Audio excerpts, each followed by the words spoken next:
Esto fue preparado 5 minutos, en mi defensa. Bueno, ¿pasa? Sí. Les traje un casillo toxicológico. Era una paciente de 70 años que tenía como antecedente ser tabaquista de 20 paquier y enolista 800 mililitros de alcohol día aproximadamente por 20 años. La señora refería que tomaba 3 vasos de vino por la mañana, 3 vasos de champán por la tarde y una cervecita a la noche. Una discopatía lumbar, nada relevante, teniendo aproximadamente una graduación alcohólica de 2,44 gramos de alcohol etílico puro diario. Hay una fórmula para calcular eso, que lo menciono más adelante. La señora estaba internada por una bacteremia foco urinario con rescate de una E. coli sensible, hizo tratamiento con ceftriaxona, tuvo una serie de eventos desafortunados, terminó una perforación abdominal, con una consecuente laparotomía exploradora, la lavaron y una cirugía de Hartmann. Nada tiene que ver con el motivo de presentación de este caso esto, pero bueno, es lo que la trae a la señora internada. Una de las cosas que llamaban la atención a la hora de la recorrida diaria y el interrogatorio era que siempre la señora, teniendo este antecedente, ¿no?, siempre se encontraba desorientada en tiempo, hipobúlica, tenía fallas nésicas, un juicio suspendido, y hacía síndromes confusionales hiperactivos a la noche. En ese contexto se hace una interconsulta con psiquiatría, quienes sugieren hacerle una resonancia magnética de cerebro, y empezaron a tratarla con lorazepam 1 miligramo día.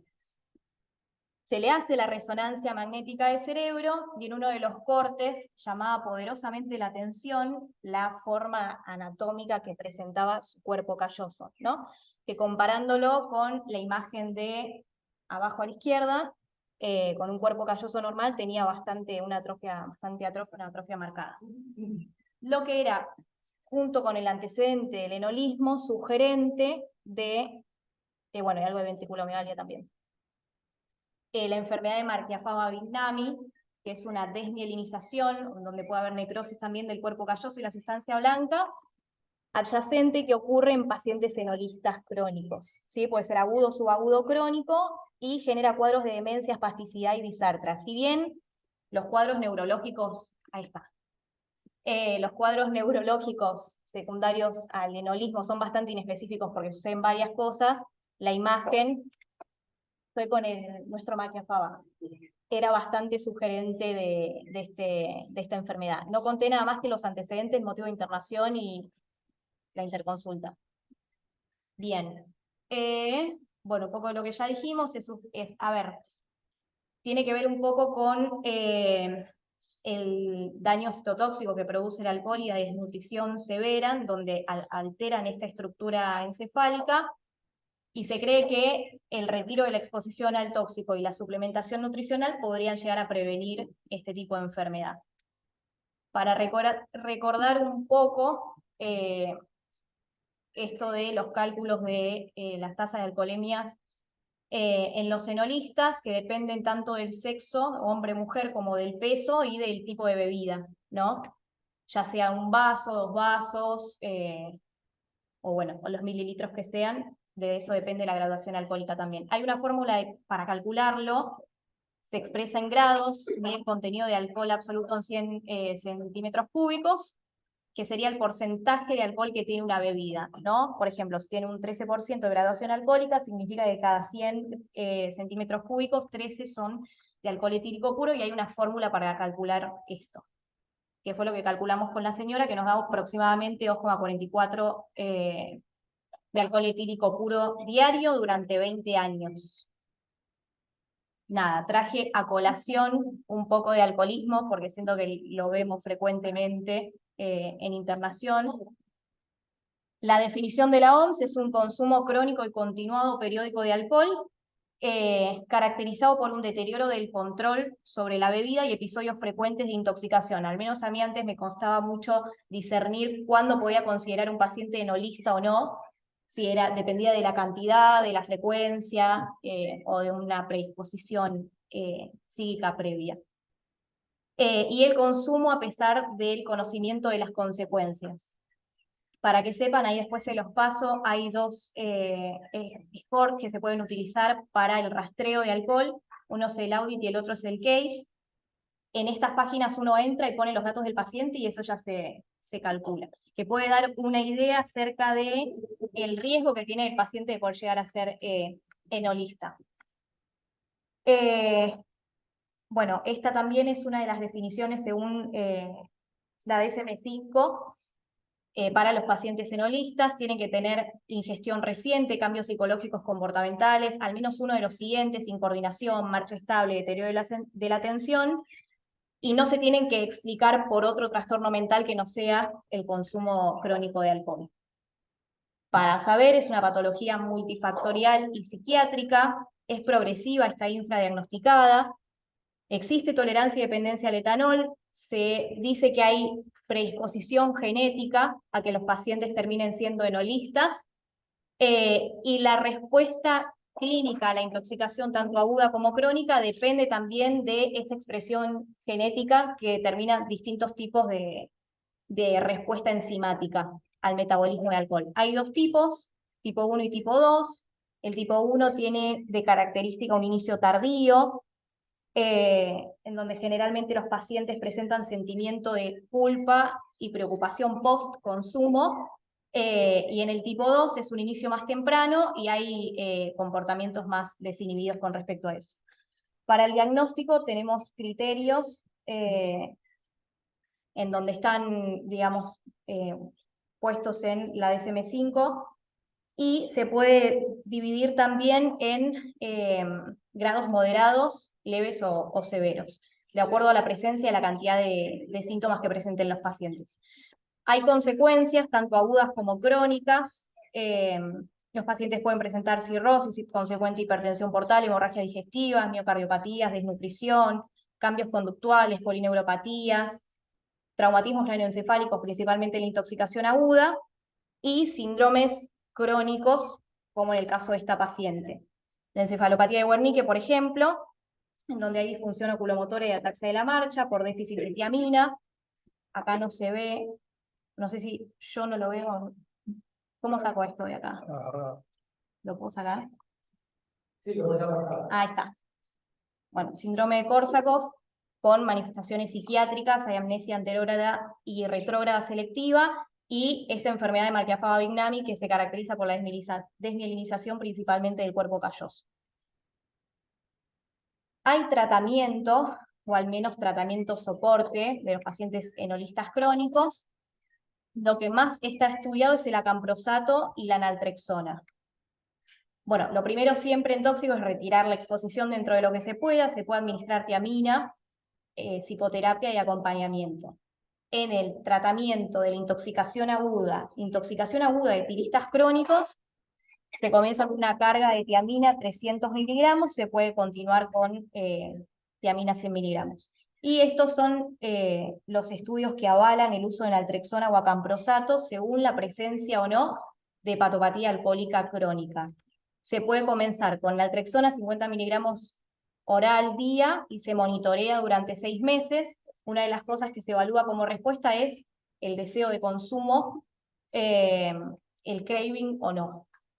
Y si llega a fallar la respuesta dentro de esos 6 meses, se puede probar con acamprosato, 666 miligramos, 3 veces al día, y se monitorea nuevamente durante 6 meses. Por lo que busqué, hay poca evidencia sobre esto, encontré un estudio nada más, pero bueno, sería una de las cosas que se pueden utilizar. Además, siempre de la psicoterapia y el acompañamiento multidisciplinario. No sé cuál es el nexo que tiene el hospital con Al-Anon, pero en algunos hospitales públicos tienen nexo directo con esta asociación para manejar todo el entorno familiar y acompañar al paciente para poder llegar a generar la disminución del consumo. Nada, la señora estaba internada por otra cuestión, pero nos pareció interesante traer esta enfermedad que se puede dar por el enolismo crónico y que tenía una resonancia bastante sugerente de la misma. La señora...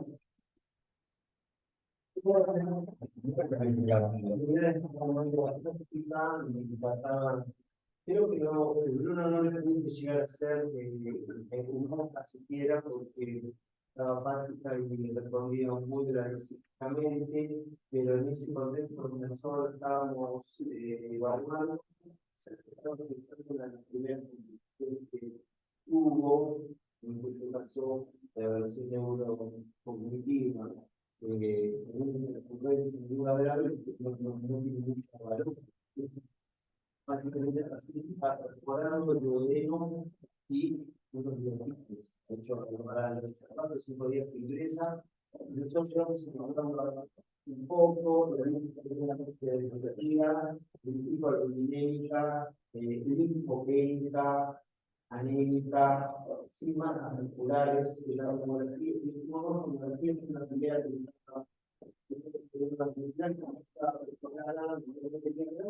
más articulares en el corte demográfico no tiene zonas, está tremendamente destruida, fruto del alcoholismo, porque la empresa del alcoholismo reemplaza calorías, con alcohol y pierde la zona, por ejemplo, idealmente es mucho menos, y en eso se está buscando una de las primeras complicaciones, que fue la perforación del tubo digestivo, el poder,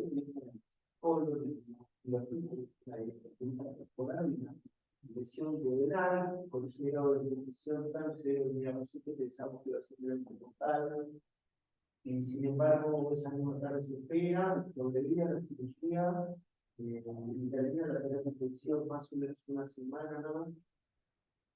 Pero bien, entubada, y pasando al piso, hay un grupo de grupo, un perdimos la evolución del grupo, que se lo en la segunda vuelta de la terapia, pero a los 5 días de llegar, esto durante la noche, una cosa positiva, o paro, no supimos mucho más detalles, pero bueno, se arregló corto y se continuó las cosas porque no pasamos con ninguna salida, ninguna posibilidad de recuperación buena. Nos pareció que tiene marcha ahora, parece que tiene la terapia. Por otro lado, para volver a hacer un comparativo, es impresionante. Ahí uno entiende lo que es un proceso normal y lo que el paciente, además de la proceso que tenía atrofia al cerebro. Tenía una paciente tan grande, de 70. 70 años, apática única, con leve uromegalia por el atrofia bajo y la atrofia severa, con lo cual empezó a los Machapado de nadie, eran los laboratorios italianos, en 1906, por ahí, que pueden vivir en la transformación, luego de los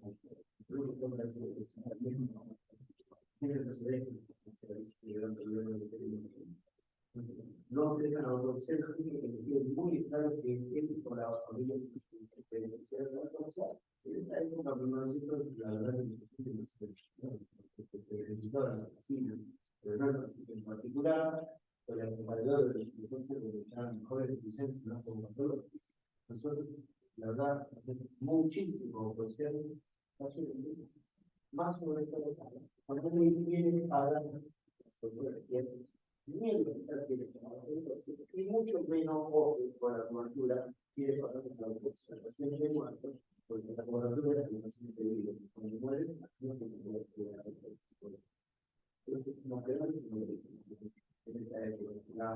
Pero bueno, esa es la gran importancia de los sectores de selección de las reflexiones. Y bueno, mostrar a los pacientes alcohólicos, el primer paciente que era un alcoholista de vino químico, vino químico, italiano. Pero lo que hay es que aprobado el poder y cualquiera de esos. Entonces, la paciente particular tomaba lo tomaba cerveza de champán. Vino, sí, sí. Vino, cerveza y Vino, champán. champán y cerveza. Sí. Tomaba, así que bueno, es el segundo, el tercero. Algunos observan tuvimos un segundo paciente hablando un par de años, un poco más claro, tuvo la lista de Joaquín, pero bueno, para estar atento, ¿no?